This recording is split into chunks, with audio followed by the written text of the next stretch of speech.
Shalom. Mari kita bersama membuka Alkitab kita di dalam 1 Korintus pasal 15. 1 Korintus pasal yang ke-15 ayat yang ke-12 mulai. Tadi pagi kita sudah bahas ayat pertama sampai ayat yang ke-11. Sekarang kita bahas ayat yang ke-12 sampai ayat 23.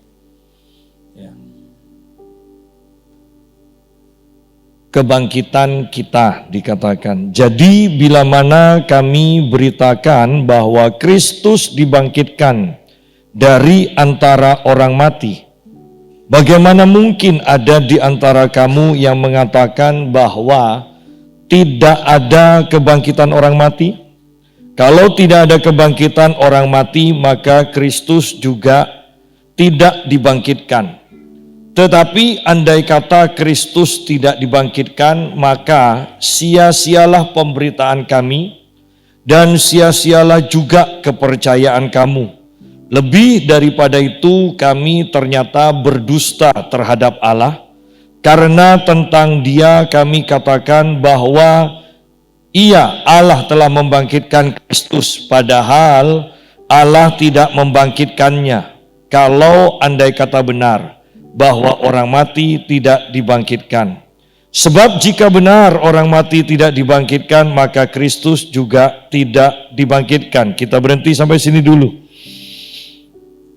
Bahwa kebangkitan Kristus itu penting sekali bagi iman orang Kristen. Dan kebangkitan Kristus itu nyata. Di sini dikatakan, kalau tidak ada kebangkitan orang mati, ayat 13, maka Kristus juga tidak dibangkitkan. Berarti setiap orang yang mati pada akhirnya akan dibangkitkan. Tetapi yang jadi masalah adalah kita akan mengalami kebangkitan yang pertama atau kebangkitan yang kedua. Kebangkitan yang pertama dimulai ketika kerajaan 1000 tahun akan dimulai, ya. Tetapi kebangkitan yang kedua dimulai setelah kerajaan 1000 tahun selesai dan kemudian iblis memberontak dan iblis dikalahkan dan iblis dikumpulkan bersama binatang serta nabi palsunya di api dan belerang yang sudah disiapkan, ya. Baru setelah itu kebangkitan kedua itu terjadi, yaitu orang-orang yang tidak percaya kepada Tuhan Yesus dan mereka juga dilemparkan ke api dan belerang yang sudah disiapkan, ya. Nah, kembali kepada pembahasan kita di sini. Jadi bila mana kami beritakan bahwa Kristus dibangkitkan dari antara orang mati, bagaimana mungkin ada di antara kamu yang mengatakan bahwa tidak ada kebangkitan orang mati? Di sini penting kita harus pahami, kalau tidak ada kebangkitan orang mati, maka mari setiap kita yang hidup berbuat sesuka hati kita. Ya kan, kalau tidak ada kebangkitan. Tetapi karena kita diperhadapkan pada kebangkitan yang akan menentukan apakah kita akan memerintah di kerajaan 1000 tahun, apakah kita akan masuk surga, ataukah kita akan mendapatkan penghukuman di neraka atau api dan belerang itu. Karena kita diperhadapkan sedemikian rupa pada dua pilihan ini, maka seharusnya lah setiap kita mempunyai menentukan pilihan dan mempersiapkan diri sungguh-sungguh. Apakah nantinya kita akan dibangkitkan di kebangkitan pertama atau kebangkitan yang kedua? Pertanyaannya, sudahkah kita mempersiapkan diri?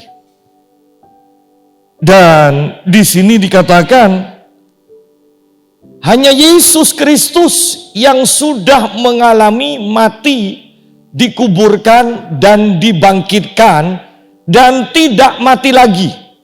Ya. Karena ada yang dikenal sebagai mati suri. Ya, setelah mati bangkit kembali beberapa jam kemudian mati lagi. Ya.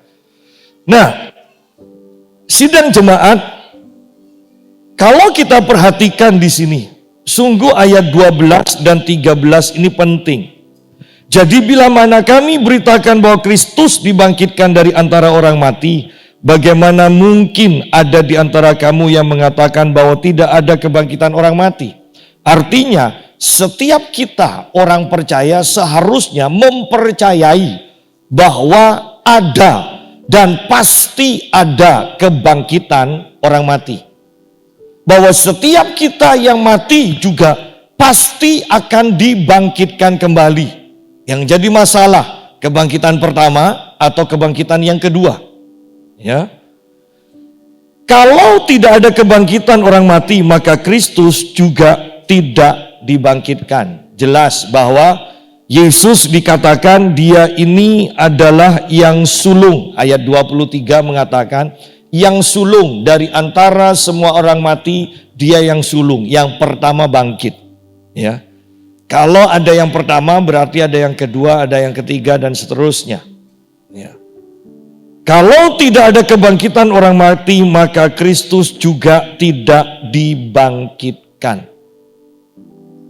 Berarti sebenarnya yang mengajarkan, yang mengabarkan pertama kali bahwa ada kebangkitan orang mati adalah iman di dalam Kristus Yesus. Dan pengabaran ini dibuktikan dengan kebangkitan Tuhan Yesus. Jadi, bohong ketika ada orang-orang yang mengabarkan tentang kebangkitan orang mati, tetapi tidak ada bukti satupun dari pengabar itu yang pernah mati dan bangkit kembali. Tetapi kekristenan seperti yang selalu disebutkan di dalam kitab Injil, Yesus mengajarkan dan melakukan. Yesus melakukan dan mengajarkan. Selalu seperti itu. Jadi pengajarannya dibuktikan. Apa yang dilakukannya kemudian diajarkan. Seperti itu. Ya, bukan hanya pengajaran tanpa bukti. Bukan. Yesus mengajarkan, iman di dalam Kristus mengajarkan pasti ada kebangkitan. Dan Yesus sendiri membuktikan bahwa dirinya mati dan kemudian dia dibangkitkan. Ya. Ayat yang ke-14, tetapi andai kata Kristus tidak dibangkitkan, maka sia-sialah pemberitaan kami dan sia-sialah juga kepercayaan kamu.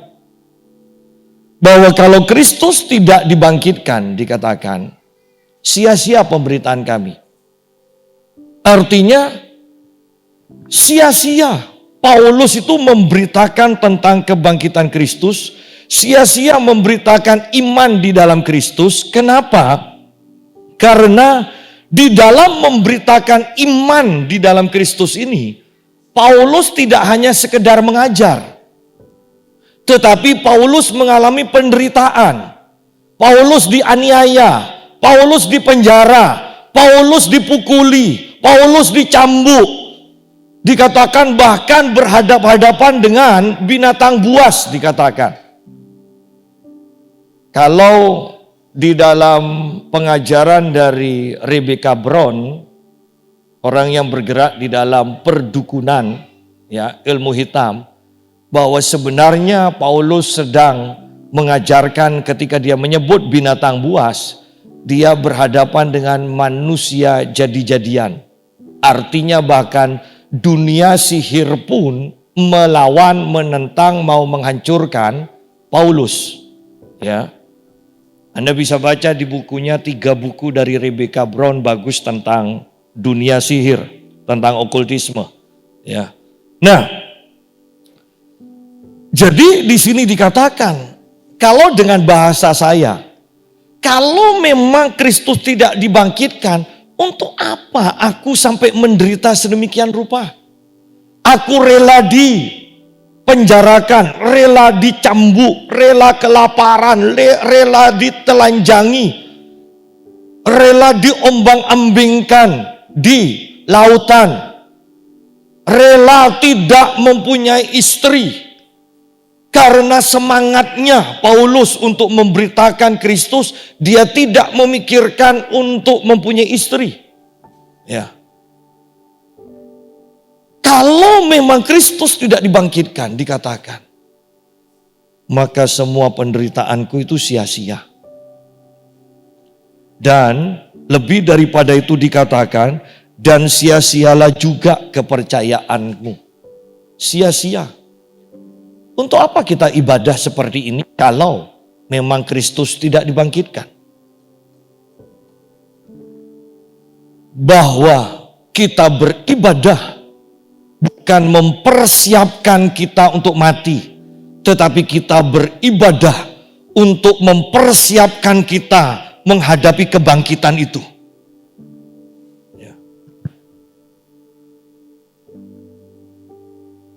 Kalau Kristus tidak dibangkitkan, sia-sialah kepercayaan kamu, dikatakan. Untuk apa kita memberi persembahan? Untuk apa kita memberikan perpuluhan? Untuk apa kita berdoa? Untuk apa kita berpuasa? Untuk apa menghabiskan waktu di gereja seminggu? Ada yang 1 kali, 2 jam, ada yang 2 kali, ada yang 3 kali, bahkan ada yang 4 kali. Untuk apa? Semuanya sia-sia, dikatakan, kalau tidak ada kebangkitan. Tetapi saya balik sekarang. Karena ada kebangkitan, maka setiap pengajaran yang diberitakan walaupun disertai penderitaan, tidak sia-sia, semuanya berguna. Bahwa karena ada kebangkitan, maka iman kita di dalam Kristus adalah iman yang bermanfaat. Bukan iman yang sia-sia, bukan iman yang tidak berguna. Sidang jemaat, bahwa ini sangat penting. Paulus katakan, kalau saya rangkum ini, maka karena Kristus dibangkitkan, maka segala sesuatu yang kita lakukan dalam iman, tidak ada yang sia-sia. Semuanya akan mendatangkan manfaat. Bahwa latihan ibadah besar manfaatnya. Ya. Ayat yang ke-15 dikatakan, lebih daripada itu, kami ternyata berdusta terhadap Allah. Karena tentang Dia kami katakan bahwa Allah telah membangkitkan Kristus, padahal Allah tidak membangkitkannya. Kalau andai kata benar bahwa orang mati tidak dibangkitkan.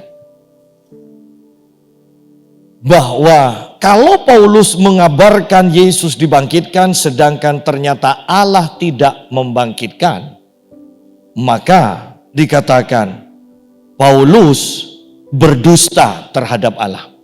Karena Allah sebenarnya tidak melakukan apa-apa. Allah tidak membangkitkan Yesus. Artinya bahwa kekristenan menjunjung tinggi kejujuran. Karena ada agama yang bangga dengan dusta. Yang penting agamanya ditinggikan. Walaupun orang-orang yang masuk ke sana berdusta. Menjelekkan agama yang sebelumnya. Yang penting agama mereka diberitakan dan diagungkan walaupun berdusta. Tetapi ingat, kekristenan Paulus tegaskan, tanpa kompromi Paulus katakan tidak ada dusta. Karena jelas saya mau tekankan, Yesus sendiri mengatakan iblis adalah bapa segala pendusta. Sebenarnya bukan orang yang harus membunuh yang kemudian kita cap sebagai pengikut iblis atau anak iblis. Yang kita anggap kebiasaan sehari-hari yang tidak merugikan orang mungkin. Hanya berdusta ternyata itu sudah mencap diri kita sebagai anak iblis. Karena iblis dikatakan bapa segala pendusta. Siapa saja yang berdusta, mau dusta kecil, mau dusta besar, mau dusta setengah besar, setengah kecil, adalah anak-anak iblis dikatakan. Dan Paulus tidak mau berdusta. Kamu mau percaya, puji Tuhan, tidak percaya silahkan ditanggung sendiri. Tidak perlu dibumbui. Ya, tidak perlu dibumbui. Tidak perlu ditambahi dusta. Lebih daripada itu kami ternyata berdusta terhadap Allah, karena tentang Allah kami katakan bahwa Allah telah membangkitkan Kristus, padahal Allah tidak membangkitkan Kristus. Kalau andai kata benar bahwa orang mati tidak dibangkitkan. Tetapi apa yang dikabarkan oleh Paulus adalah kebenaran. Bahwa Allah telah membangkitkan Kristus, dan itu dibuktikan dalam pembahasan kita tadi pagi.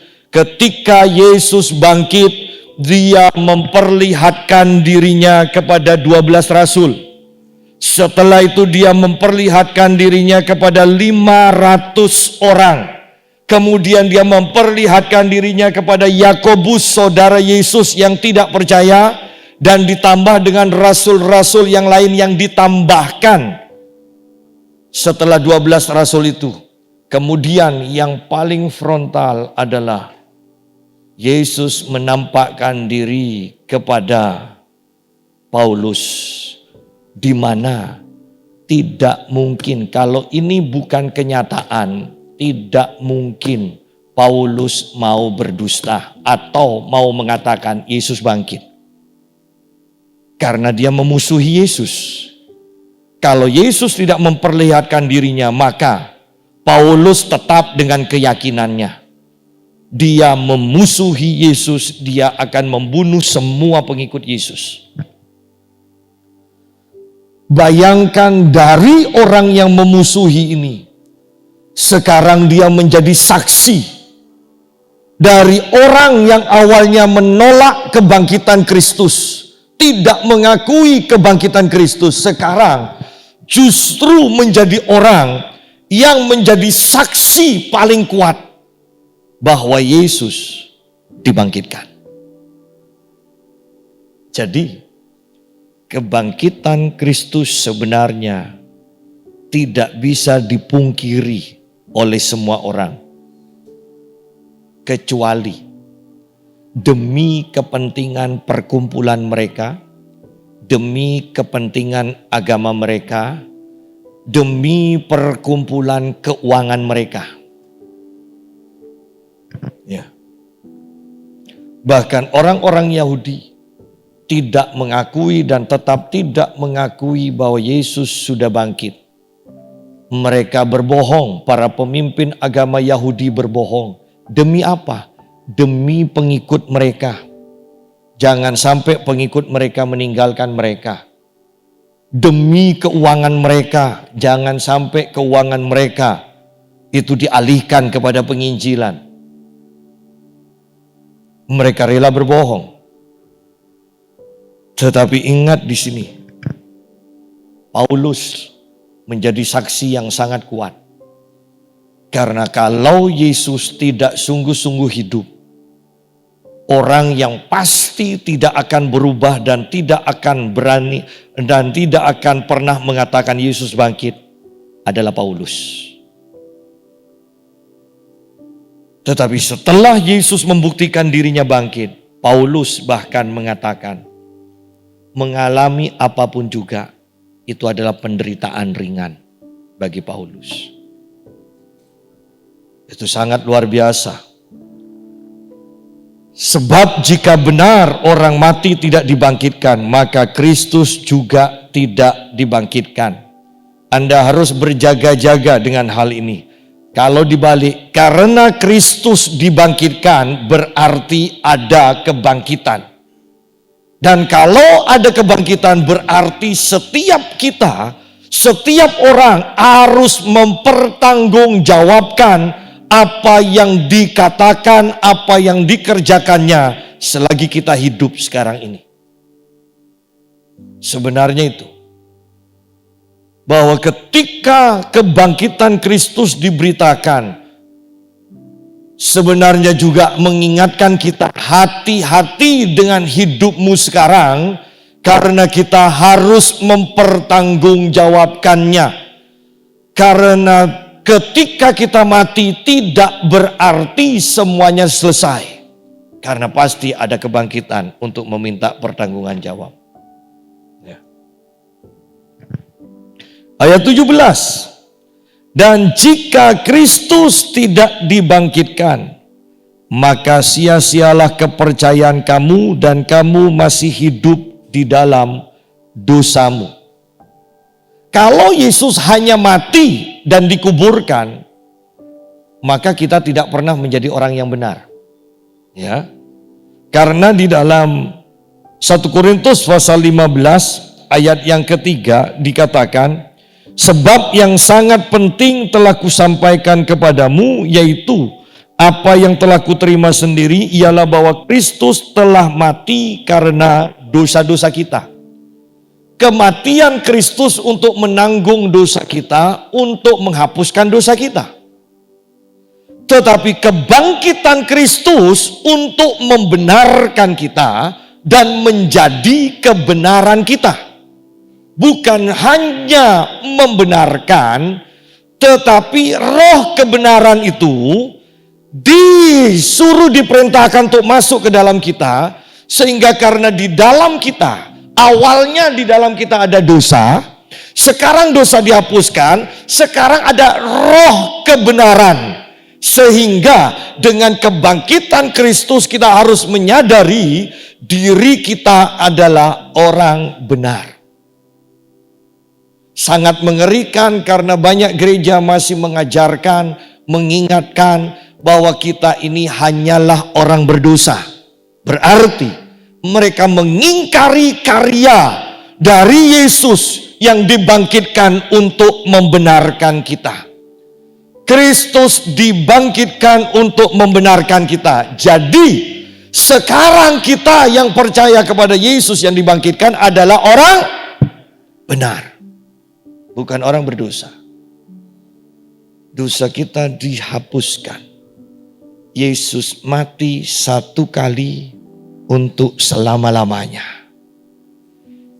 Seandainya kita dalam kelemahan dan melakukan dosa, saya mau katakan, itu tidak otomatis menjadikan engkau orang berdosa.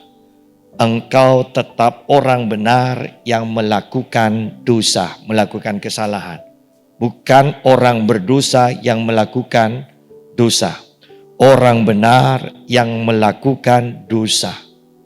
Perhatikan, ketika bapak dan anak-anak melakukan kesalahan, maka anak itu tidak otomatis dipecat, dikeluarkan, putus hubungan, ya kan? Tetapi hubungan mereka tidak bisa akrab. Dengan adanya dosa, kita tetap anak Allah, tapi kita tidak pernah punya hubungan yang bisa akrab dengan Allah Bapa. Baru ketika anak itu mengaku, ya Papa, aku salah, maka hubungan itu dipulihkan kembali. Ya. Oleh karena itu di dalam 1 Yohanes dikatakan bahwa kalau kita bersalah, berdosa, hendaklah kita mengaku. Bukan minta ampun loh, mengakui kesalahan kita. Tidak usah nangis-nangis, minta ampun. Karena pengampunan sudah dilakukan dan disediakan terus-menerus. Saya mau katakan, pengampunan sudah diselesaikan oleh Yesus dan selamanya pengampunan itu tersedia. Yang diperlukan hanyalah mengakui, itu saja. Ingat, setelah kebangkitan Kristus kita bukan orang berdosa, kita adalah orang benar. Kita adalah orang yang dibenarkan dan kita bahkan di dalam 2 Korintus 5 ayat 21 kalau tidak salah, pokok sekitar itu dikatakan kita adalah kebenaran Allah. Kalau kurang jelas baca di Alkitab terjemahan lama. Dikatakan kita adalah kebenaran Allah. Anda bisa bayangkan itu. Kita adalah kebenaran Allah. Iya, karena di dalam kita ada roh kebenaran. Iya, karena di pikiran kita ada firman yang adalah kebenaran. Anda bisa bayangkan kalau dua bagian. Di dalam roh kita ada roh kebenaran. Di dalam pikiran kita ada firman kebenaran. Dan hanya satu bagian tubuh kita. Bayangkan dua bagian melawan satu bagian. Pasti yang satu bagian harus tunduk mengikuti yang dua bagian. Sehingga roh, jiwa, tubuh kita adalah kebenaran pada akhirnya. Ketika Anda berpikir bahwa Anda orang benar, Anda akan berkata-kata dengan benar, Anda akan melakukan hal yang benar. Ya. Saya tetap percaya bahwa seorang raja disuruh bagaimanapun tidak akan pernah bisa dan tidak pernah mau dia untuk meminta-minta. Karena itu hanya pekerjaan pengemis, bukan pekerjaan raja. Demikian pula kalau kita menyadari diri kita orang benar. Untuk melakukan dosa adalah hal yang sangat sukar. Sangat sukar. Saya percaya, tetap percaya bahwa ketika kita melakukan dosa, kita tidak secara otomatis melakukan dosa. Selalu ada pergumulan terlebih dahulu. Lakukan enggak, lakukan enggak, ucapkan enggak, ucapkan enggak. Selalu ada pergumulan seperti itu. Kenapa? Karena bagi orang benar sangat sukar untuk melakukan dosa. Dan ayat 17, jika Kristus tidak dibangkitkan, maka sia-sialah kepercayaan kamu dan kamu masih hidup dalam dosamu. Tetapi karena Kristus dibangkitkan, maka kamu hidup dalam kebenaran Allah. Bukankah ini kabar yang sangat luar biasa? Saya mau tekankan, tidak ada satupun agama selain kekristenan yang mengatakan bahwa umatnya, orang yang percaya di dalam agamanya adalah orang benar. Bahkan kebenaran Allah sendiri. Tidak ada. Semuanya mengajarkan kita orang berdosa. Kita sedang berusaha dan harus berusaha untuk melakukan kebenaran.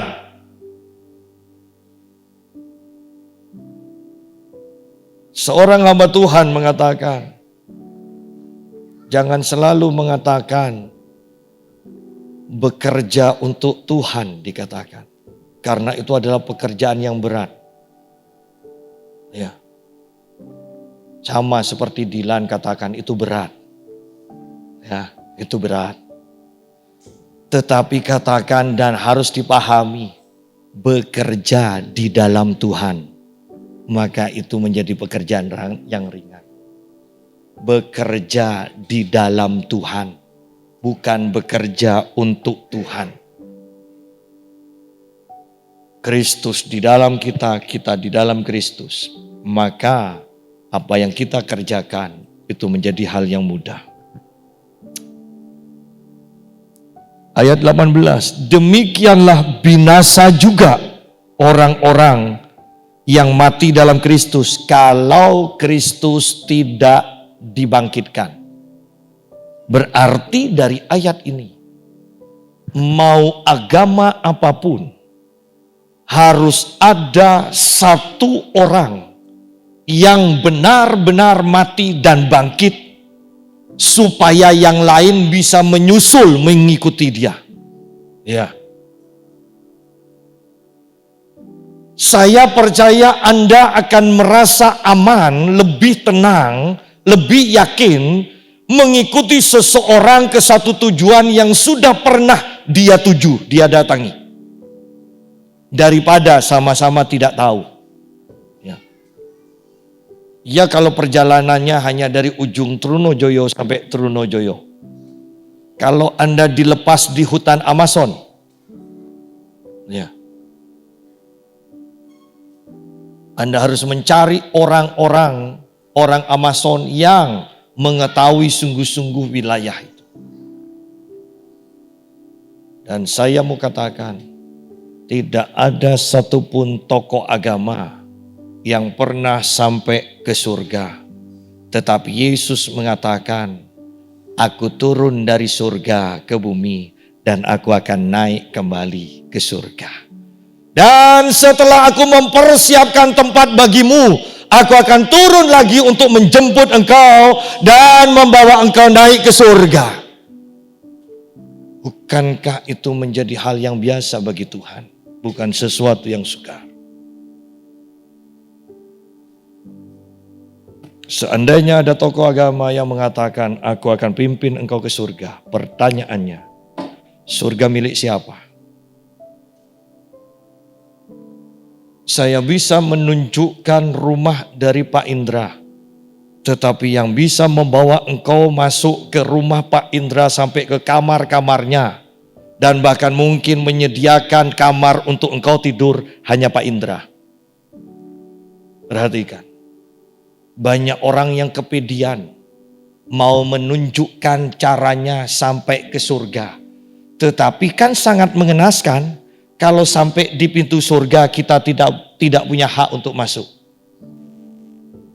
Hanya tuan rumah, saya tekankan kembali, hanya tuan rumah yang bisa membawa orang-orang masuk ke rumahnya. Dan hanya satu tokoh, yaitu Yesus sendiri yang mengatakan, aku dari surga turun ke bumi dan aku akan naik ke surga lagi. Dan aku mempersiapkan tempat, kemudian aku akan jemput engkau semua. Jadi bukankah aman sekali iman kita? Ada kepastian.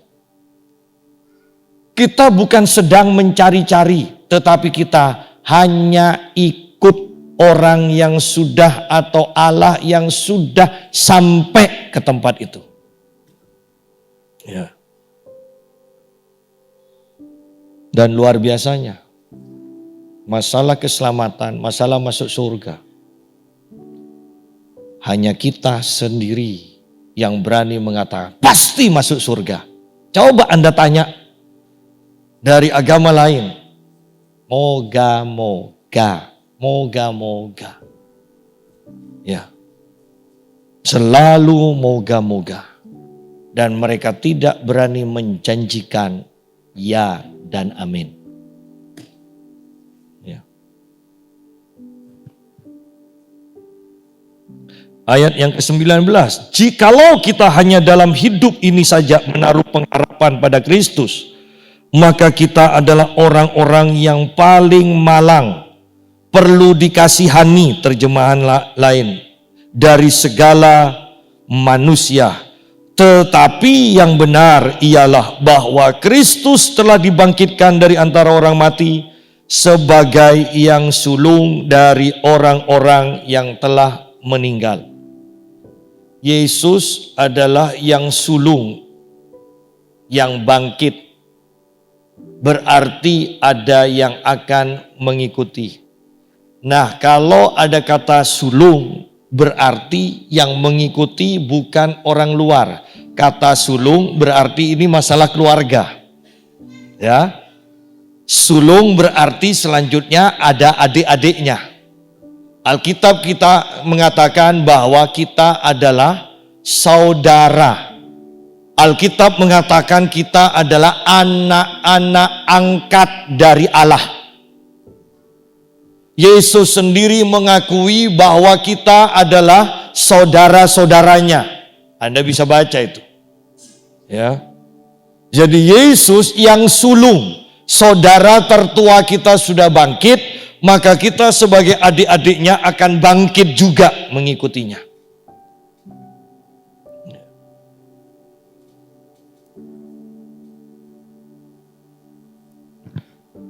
Nah, ayat 19 mengingatkan kita, jangan hanya di dalam dunia ini saja, di dalam hidup kita sekarang kita berharap pada Tuhan. Berharap kesembuhan, berharap mujizat, berharap kelepasan dan sebagainya. Tidak salah, tetapi ingat, jangan hanya masalah materi, masalah jasmani saja. Tetapi kita sungguh harus berharap sampai kehidupan di surga. Bahkan Paulus kemudian, kalau kita perhatikan kehidupan Paulus awalnya mengutamakan hal-hal yang jasmani, tetapi semakin mengikut Yesus, dia katakan bahwa yang sementara itu, yang kelihatan itu hanya sementara, yang tidak kelihatan itu kekal. Bahwa kemuliaan yang tidak kelihatan itu jauh lebih mulia dibandingkan yang kelihatan. Beberapa waktu yang lalu kita sudah bahas, bahkan ingat, semua berkat-berkat jasmani itu hanyalah menjadi alat supaya kita bisa beralih kepada hal-hal yang rohani. Kalau berkat jasmani itu hanya memimpin kita sampai dalam kehidupan jasmani saja, tetapi tidak beralih kepada kehidupan rohani, maka berkat Tuhan yang kita terima, berkat jasmani itu gagal mencapai tujuan yang Allah tetapkan bagi kita. Selamanya kita hanya mengenal perbuatan-perbuatan Tuhan seperti bangsa Israel. Tidak sampai kepada jalan-jalan Tuhan seperti Musa.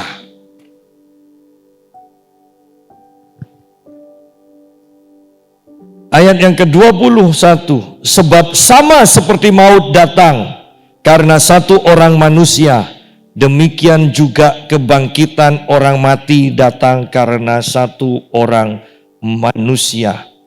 Karena sama seperti semua orang mati dalam persekutuan dengan Adam, demikian pula semua orang akan dihidupkan kembali dalam persekutuan dengan Kristus.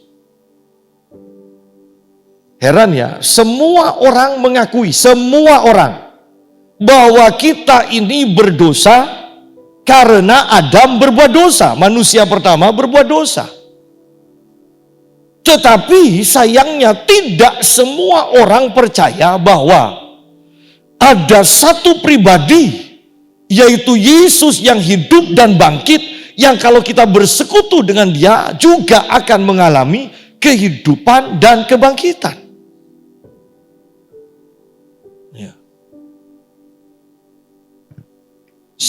Kita itu memang lebih gampang percaya ke yang negatif saja. Ke yang positif sukar. Ya. Anak mendaftar di perguruan tinggi. Dan kita sudah mikir, ya ini ketambahan lagi. Uang keluar. Berapa? Ya antara 5 sampai 7 juta kata. Setelah kemudian buat semua persyaratan masuk, dan istri saya ketika saya di Probolinggo nelpon, tahu enggak bahwa anak itu hanya bayar 500.000. Hah? Enggak salah tulis itu. Coba tanyakan yang betul, nanti sudah senang. Enggak betul. Nah, perhatikan, bahkan saya sendiri pun sepertinya harus bertobat. Ya. Bahwa sebagai manusia kita itu lebih mudah untuk mempercayai yang negatif, yang jelek, daripada berkat kehidupan kemudahan. Oleh karena itu kita sungguh harus menjaga pikiran kita dan terus mengubah sesuai dengan firman Tuhan. Bahwa Tuhan memimpin kita, membuka jalan, memberikan jalan-jalan yang mudah bagi kita. Sidang jemaat, perhatikan kembali ayat 22, ayat 21 dan 22. Sebab sama seperti maut datang karena satu orang manusia, yaitu Adam. Demikian juga kebangkitan orang mati datang karena satu orang manusia, yaitu Yesus Kristus.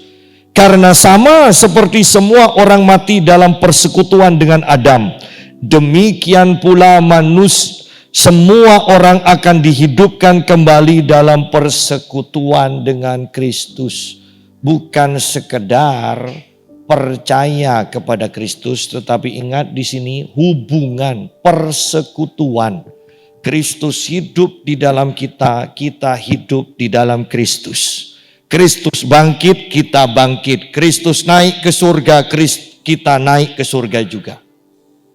Adam mati, semua umat manusia mati. Adam berdosa, semuanya jatuh dalam dosa. Tetapi Adam yang kedua, yaitu Kristus, dia bangkit dan semua yang percaya, yang hidup dalam persekutuan dengannya juga mengalami kebangkitan.